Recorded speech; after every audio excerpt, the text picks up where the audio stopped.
In a world that is constantly growing, with consumption and population, both are seen as a threat in years to come. According to the US and World Population Clock, there are around 8 billion people in the world today and counting. With this number slowly ticking up and the population not doing much about the pollution to the earth, the question is overconsumption or overpopulation a bigger threat to future generations presents itself. I would like to define overpopulation and overconsumption using Britannica Dictionary and the Oxford English Dictionary before I begin. Overpopulation is the situation in which many people and animals live in a certain area. This area is Earth in this situation. Overconsumption is the act of consuming something to access or excessively. These are both important things to acknowledge because there's only so much space on Earth for people and their things. This is a visual of clothing and plastic that have piled up over time because of overconsumption.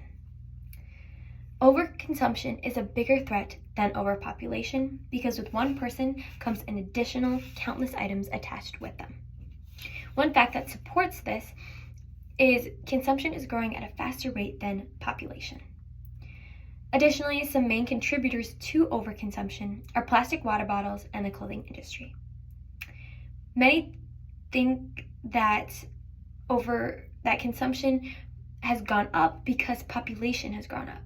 But according to the unpublished United Nations report in the article, How Overconsumption Affects the Earth and the Environment Health Explained, written by Health Milstein, the total number of humans on Earth has more than doubled since 1970. But the worldwide resources extraction quadrupled over that same period of time, meaning consumption is growing at a faster rate than population. One example of overconsumption is the production and consumption of plastic water bottles. According to the article Habits of Waste, 481.6 billion plastic water bottles are used worldwide per year. Another example of overconsumption being a problem is shown through the clothing industry. Each year, or more frequently, a new clothing item is considered trendy. This persuades people to go out and buy more clothes, even when they don't necessarily need them. According to UCLA Stability, in their article A Fast Fashion Epidemic, one of the main contributors to overconsumption and waste globally is the fast fashion industry. As humans, we naturally always want more.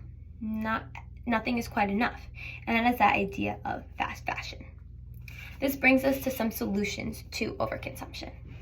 One solution is to consume and produce new goods only when necessary, not just to buy or sell something different or that is considered trendy.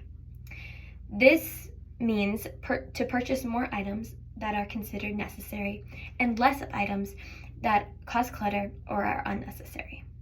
If this happens, companies will decrease their supply, resulting in consumption to go down because there's less to buy. Imagine how decluttered our homes and businesses would become if producers and consumers sell and buy less.